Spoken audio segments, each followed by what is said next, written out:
Hello everyone, ಇವತ್ತಿನ ವಿಡಿಯೋದಲ್ಲಿ Tally ಪ್ರೈಮನ್ನು use ಮಾಡಿಕೊಂಡು ಜರ್ನಲ್ ಎಂಟ್ರೀಸನ್ನು ಯಾವ ರೀತಿ ರೆಕಾರ್ಡ್ ಮಾಡಬೇಕು ಅನ್ನೋದನ್ನು ನೋಡೋಣ. ಸೊ ಜರ್ನಲ್ ಎಂಟ್ರಿಯನ್ನು ರೆಕಾರ್ಡ್ ಮಾಡಬೇಕಾದ್ರೆ ನಮಗೆ ವೋಚರ್ಗಳ ಬಗ್ಗೆ ಇನ್ಫಾರ್ಮೇಷನ್ಸ್ ಗೊತ್ತಿರಬೇಕು. ಸೊ ಗೇಟ್ವೇ ಆಫ್ ಟ್ಯಾಲಿಯ ವೋಚರ್ಸ್ ಮೇಲೆ ಕ್ಲಿಕ್ ಮಾಡ್ಕೊಳ್ಳಿ. ಸೊ ಇಲ್ಲಿ ರೈಟ್ ಸೈಡ್ ಆಫ್ ದ ಸ್ಕ್ರೀನಲ್ಲಿ contra, payment, receipt, journal, sales, purchase, other vouchers ಅನ್ನೋ ಆಪ್ಷನ್ಸ್ ಕಾಣಿಸ್ತಾ ಇದೆ. ಸೊ ಟ್ಯಾಲಿ ಪ್ರೈಮಲ್ಲಿ ಬೈ ಡಿಫಾಲ್ಟ್ ಆಗಿ 24 ವೋಚರ್ಸ್ಗಳು ನಿಮಗೆ ಸಿಗುತ್ತೆ. So just click on other vouchers. ನಿಮಗೆ ಇಲ್ಲಿ ಶೋ ಇನ್ಆಕ್ಟಿವ್ ವೋಚರ್ಸ್ ಮೇಲೆ ಕ್ಲಿಕ್ ಮಾಡಿ. ಸೊ ಕೆಲವೊಂದಷ್ಟು ವೋಚರ್ಸ್ಗಳು ಇಲ್ಲಿ ಹೈಡ್ ಆಗಿದ್ದಾವೆ. For example memorandum, reversing journal, delivery note, material in, stock out, receipt note, projection in, rejection out, job work in order, job workout order, purchase order, sales order and attendance and payroll. So ಇದಿಷ್ಟುಗಳು hide ಆಗಿರುವಂಥ ವೋಚರ್ಸ್ಗಳು. ಇದನ್ನು activate ಮಾಡಬೇಕಾದ್ರೆ just ಅದರ ಮೇಲೆ enter ಮಾಡಿ ಇಲ್ಲಿ yes ಮಾಡಿದರೆ ಆ ವೋಚರ್ ಹೈಡ್ ಆಗುತ್ತೆ. ಓಕೆ, ಮೇನ್ ಆಗಿ ಬರುವಂಥ ವೋಚರ್ಸ್ಗಳು contra, payment, receipt, journal, sales, purchase and vouchers.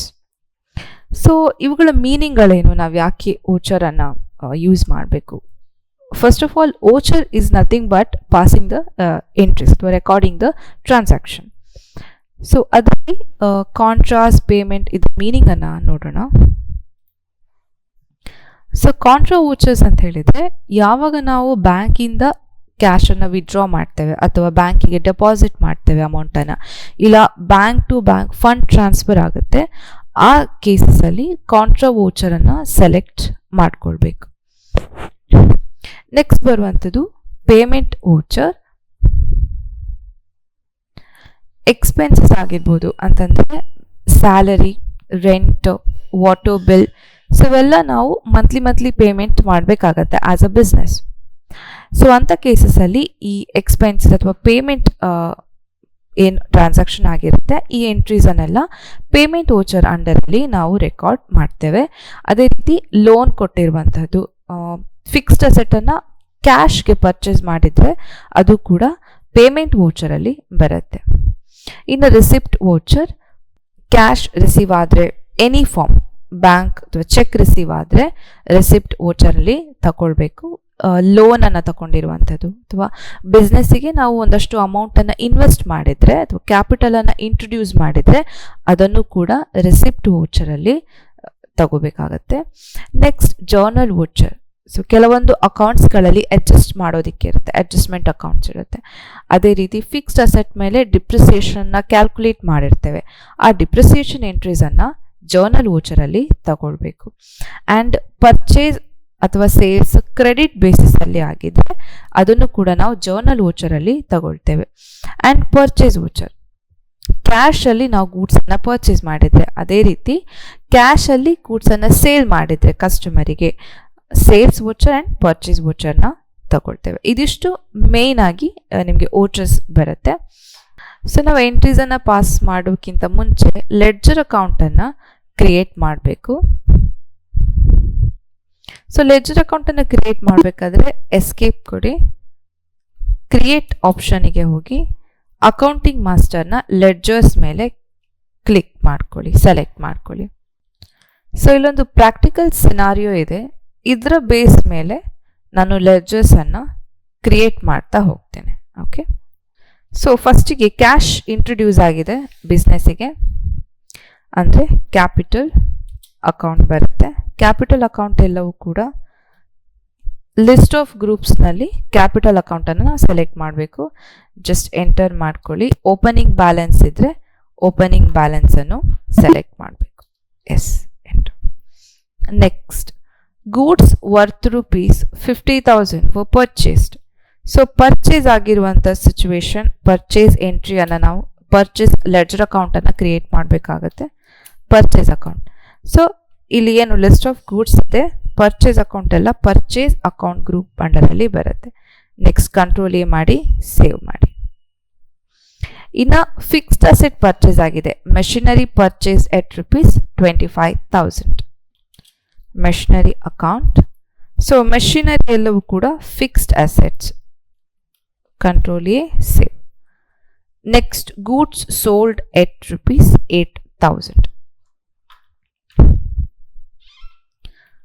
Sales account. ಇದು ಕೂಡ ಸೇಲ್ಸ್ ಅಕೌಂಟ್ ಅಂಡರ್ ಅಲ್ಲಿ ಬರುತ್ತೆ. Next entry again goods purchase ಆಗಿದೆ. ನಾವು ಆಲ್ರೆಡಿ ಪರ್ಚೇಸ್ ಅಕೌಂಟ್ ಅನ್ನ ಕ್ರಿಯೇಟ್ ಮಾಡಿದ್ದೇವೆ, ಮತ್ತೆ ಪರ್ಚೇಸ್ ಅಕೌಂಟ್ ಅನ್ನ ಕ್ರಿಯೇಟ್ ಮಾಡುವ ನೆಸೆಸಿಟಿ ಇಲ್ಲ, ಒಂದ್ಸತಿ ಕ್ರಿಯೇಟ್ ಮಾಡಿದ್ರೆ ಸಾಕು. ಇಲ್ಲಿ ಈ ಟ್ರಾನ್ಸಾಕ್ಷನ್ ಅಲ್ಲಿ goods purchased worth ₹8,000 from mister Avinash on credit basis. Right. So ಈಗ ಕ್ರೆಡಿಟ್ ಬೇಸಿಸ್ ನಾವಿನ್ನ ಕ್ಯಾಶ್ ಪೇಮೆಂಟ್ ಮಾಡಲಿಲ್ಲ. ಸೊ ಹಾಗಾಗಿ Avinash account, Avinash is nothing but a sundry creditor. So Avinash account ಅನ್ನ ಕ್ರಿಯೇಟ್ ಮಾಡ್ಕೊಳ್ಬೇಕು. Enter. Sundry creditor group under ಅಲ್ಲಿ ಎಲ್ಲರೂ ಕೂಡ list ಆಗ್ತಾರೆ. Control A, save. ಇನ್ನು ಕಮಿಷನ್ ಪೇಮೆಂಟ್ ಮಾಡಿದ್ದೇವೆ, that is expenses. Right. Commission account under indirect expenses.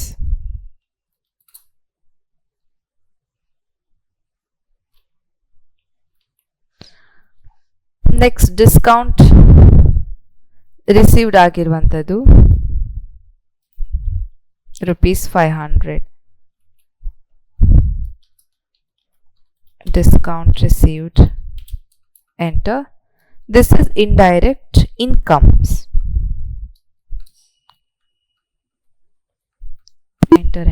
Save. So ಇದಿಷ್ಟು ನಾವು ಲೆಡ್ಜರ್ ಎಂಟ್ರೀಸ್ ಅನ್ನ ಕ್ರಿಯೇಟ್ ಮಾಡ್ಕೊಂಡಿದ್ದೇವೆ ಟ್ಯಾಲಿಯಲ್ಲಿ. ಇನ್ನು ಓಚರ್ ಎಂಟ್ರಿಗೆ ಬನ್ನಿ. ಸೊ ಮೊದಲಿರುವಂಥದ್ದು ಗೂಡ್ಸ್ ಅಮೌಂಟ್ ಅನ್ನು ನಾವು ಇನ್ವೆಸ್ಟ್ ಮಾಡಿದ್ದೇವೆ ಬಿಸ್ನೆಸ್ಸಿಗೆ. ಸೊ ಅಮೌಂಟ್ ಎಲ್ಲವೂ ಕೂಡ ಅಂದರೆ ಬಿಸ್ನೆಸ್ಸಿಗೆ in the point of view of a business ನಾವು ಅಮೌಂಟನ್ನು ರಿಸೀವ್ ಮಾಡ್ತಿದ್ದೀವಿ. ಸೊ ಹಾಗಾಗಿ ಕ್ಯಾಶ್ ಬರ್ತಾ ಇದೆ ಅಂದರೆ ರಿಸಿಪ್ಟ್ ಓಚರಲ್ಲಿ ನಾವು ಇದನ್ನು ಸೆಲೆಕ್ಟ್ ಮಾಡಬೇಕಾಗತ್ತೆ. ಸೊ ನಾವು ಜರ್ನಲ್ ಎಂಟ್ರೀಸನ್ನು ಪಾಸ್ ಮಾಡುವಾಗ 2 ವೇಸಲ್ಲಿ ಪಾಸ್ ಮಾಡ್ತೇವೆ. ಒಂದು ಸಿಂಗಲ್ ಎಂಟ್ರಿ, ಇನ್ನೊಂದು ಡಬಲ್ ಎಂಟ್ರಿ. ಇಲ್ಲಿ ನಾನು ಡಬಲ್ ಎಂಟ್ರಿಯಲ್ಲಿ ಮಾಡಿಸ್ತಾ ಇದ್ದೇನೆ. ಫಸ್ಟಿಗೆ ರಿಸಿಪ್ಟ್ ನೋಡಿದ್ರೆ double entry is nothing but debit ಮತ್ತು ಕ್ರೆಡಿಟ್, 2 ಆಪ್ಷನ್ಸ್ಗಳು ಅಲ್ಲಿ ಇರುತ್ತೆ. ನೀವು ಫಸ್ಟಿಗೆ ನೋಡಿದ್ರೆ ಇಲ್ಲಿ 2 ಆಪ್ಷನ್ಸ್ ನಿಮಗೆ ಕಾಣಿಸ್ತಾ ಇದೆ. ಸೊ ಹಾಗಾಗಿ ಯಾವ ಕ್ರೆಡಿಟ್ ಐಟಮನ್ನು ನಾವಿಲ್ಲಿ ಕೊಡಬೇಕಾಗತ್ತೆ. ಸೊ ಕ್ಯಾಪಿಟಲ್ ಇಂಟ್ರಡ್ಯೂಸ್ ಆಗಿದೆ ಅಂತಂದರೆ ಬಿಸ್ನೆಸ್ಸಿಗೆ ಕ್ಯಾಶ್ ಬಂದಿದೆ. ಸೊ ಇಲ್ಲಿ ಕ್ಯಾಶ್ ಅಕೌಂಟ್ ಅಥವಾ ಬ್ಯಾಂಕ್ ಅಕೌಂಟನ್ನು ನೀವು ಡೆಬಿಟ್ ಮಾಡ್ಕೊಳ್ತೀರಾ, ಹಾಗೆ ಕ್ಯಾಪಿಟಲ್ ಅಕೌಂಟನ್ನು ಕ್ರೆಡಿಟ್ ಮಾಡ್ತೀರಾ. ಕ್ಯಾಶ್ ಸೆಲೆಕ್ಟ್ ಮಾಡ್ಕೊಳ್ಳಿ.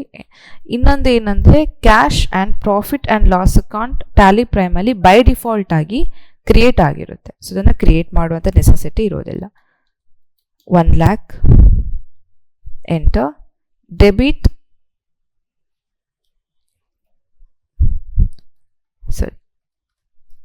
Capital account. Enter. Cash. So cash account debit to capital account worth ₹1 lakh. So narration ಕೊಡಿ, ಇಲ್ಲಿ ನರೇಷನ್ ಪ್ಲೇಸಲ್ಲಿ being capital introduced. Enter. Save. So debit and credit ಎರಡೂ ಕೂಡ ಟ್ಯಾಲಿ ಆಗಿದೆ. ನೆಕ್ಸ್ಟ್ ನೋಡಿ, goods worth ₹50,000 were purchased. So goods purchase ಆಗಿದೆ ಅಂದರೆ purchase ವೋಚರಲ್ಲಿ ಅದನ್ನು ಸೆಲೆಕ್ಟ್ ಮಾಡ್ಕೊಳ್ಬೇಕು.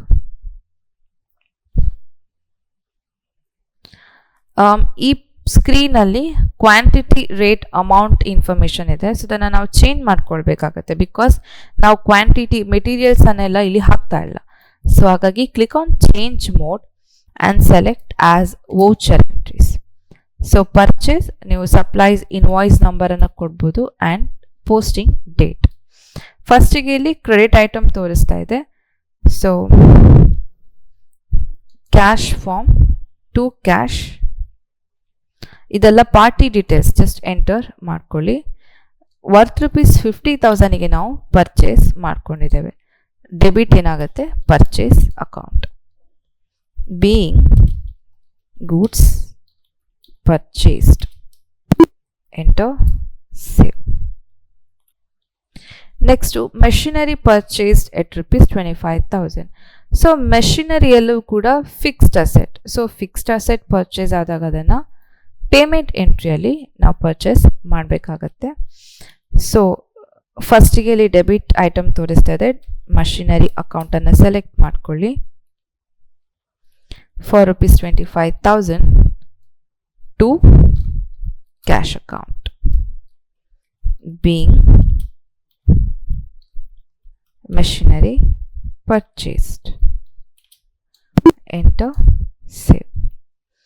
Next, goods sold at rupees 8,000. So sales ಆಗಿರೋದ್ರಿಂದ F8 ಅಥವಾ ಸೇಲ್ಸ್ ವೌಚರ್ ಅನ್ನು ಸೆಲೆಕ್ಟ್ ಮಾಡ್ಕೊಳ್ಳಿ. ಆ್ಯಂಡ್ ಅಗೇನ್ ಚೇಂಜ್ ಮೋಡ್ಗೆ ಕ್ಲಿಕ್ ಮಾಡಿ ಆಸ್ ವೌಚರ್ ಅನ್ನು ಸೆಲೆಕ್ಟ್ ಮಾಡ್ಕೊಳ್ಳಿ. ಅಗೇನ್ ಅಲ್ಲಿ ಫಸ್ಟಿಗೆ ನಮಗೆ ಡೆಬಿಟ್ ಐಟಮ್ ತೋರಿಸ್ತಾ ಇದೆ. By cash account. ಕ್ಯಾಶ್ ಯಾಕೆ ಬೈ ಆಗುತ್ತೆ? Because we are receiving the cash. ನಾವು ಯಾವಾಗ ಸೇಲ್ ಮಾಡ್ತೇವೆ ಕ್ಯಾಶನ್ನು ರಿಸೀವ್ ಮಾಡ್ತೀವಿ. ಸೊ ಸೇಲ್ ಆಗಿರುವಂಥದ್ದು ಫಾರ್ rupees 8,000. ಸೊ ನಿಮಗೆ ಕ್ಯಾಶಲ್ಲಿ ಕರೆಂಟ್ ಬ್ಯಾಲೆನ್ಸ್ ನಂಬರ್ ತೋರಿಸ್ತಾ ಇದೆ. ಅಂತಂದರೆ ರೈಟ್ ನೋ ನಿಮ್ಮ ಹತ್ರ ಎಷ್ಟು ಕ್ಯಾಶ್ ಇದೆ ಅನ್ನೋದು ಇಲ್ಲಿ ರೆಕಾರ್ಡ್ ಬರುತ್ತೆ. To sales account, enter, being goods sold, enter, save. Next entry, goods purchased worth rupees 8,000 from Mr. Avinash on credit basis. So as I told, ಇಲ್ಲಿ ಪರ್ಚೇಸ್ ಅಥವಾ ಸೇಲ್ಸ್ ಅನ್ನೋದು ಕ್ರೆಡಿಟಲ್ಲಿ ಹಾಕಿ ಕ್ಯಾಶಲ್ಲಿ ಆಗುವಂಥದ್ದು.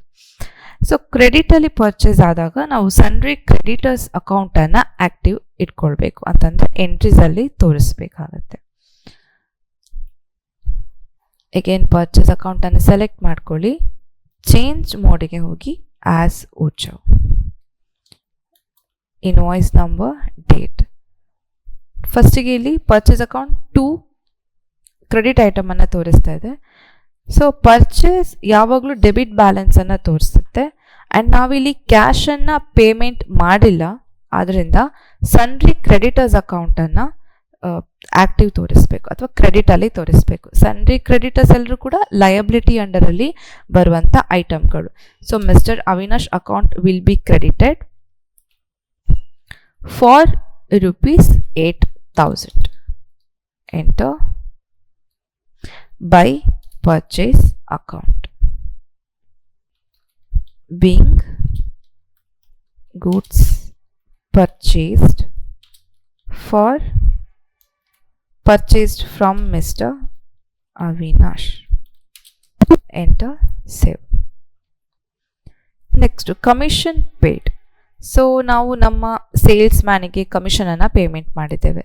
ಸೊ ಪೇಮೆಂಟ್ ವೌಚರ್ನ ಸೆಲೆಕ್ಟ್ ಮಾಡ್ಕೊಳ್ಳಿ. Commission payment ಮಾಡಿದ್ದು it's an expenses item. So ನೀವು ನೋಡಿರ್ಬೋದು profit and loss ಅಕೌಂಟಲ್ಲಿ debit ಸೈಡಲ್ಲಿ ಬರುತ್ತೆ. ಸೊ ಪರ್ಚೇಸ್ ಆ್ಯಂಡ್ ಲಾಸ್ ಅಕೌಂಟನ್ನು ಕ್ರೆಡಿಟ್ ಸೈಡಲ್ಲಿ ಬರುತ್ತೆ ಬೈ ಕಮಿಷನ್ ಪೇಡ್ ಅಂತ.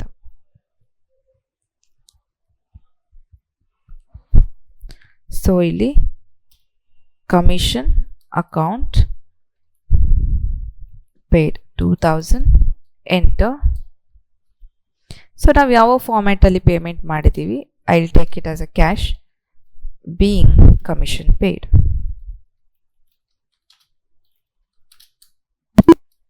Save. The last entry, discount received. So ನಾನು ಆಲ್ರೆಡಿ ಹೇಳಿದ್ದೇನೆ, ಯಾವುದೇ ಫಾರ್ಮ್ಯಾಟಲ್ಲಿ ನಾವು ಕ್ಯಾಶನ್ನು ರಿಸೀವ್ ಮಾಡಿದರೆ ಅದನ್ನು ನಾವು ರಿಸಿಪ್ಟಲ್ಲಿ ಹಾಕಬೇಕು ಅಂತ. ಸೊ ರಿಸಿಪ್ಟ್ ವೌಚರನ್ನು ಸೆಲೆಕ್ಟ್ ಮಾಡಿಕೊಳ್ಳಿ. ಫಸ್ಟಿಗೆ ಇಲ್ಲಿ ಕ್ರೆಡಿಟ್ ಐಟಮ್ ಇದೆ. So discount received, it's an income. Income ಎಲ್ಲವೂ ಕೂಡ ಕ್ರೆಡಿಟ್ ಬ್ಯಾಲೆನ್ಸನ್ನು ತೋರಿಸುತ್ತೆ. So discount received account credit for ₹500 by. So ಯಾವ ಫಾರ್ಮಲ್ಲಿ ನಾವು ರಿಸೀವ್ ಮಾಡಿದ್ದು, cash or bank account, being discount received,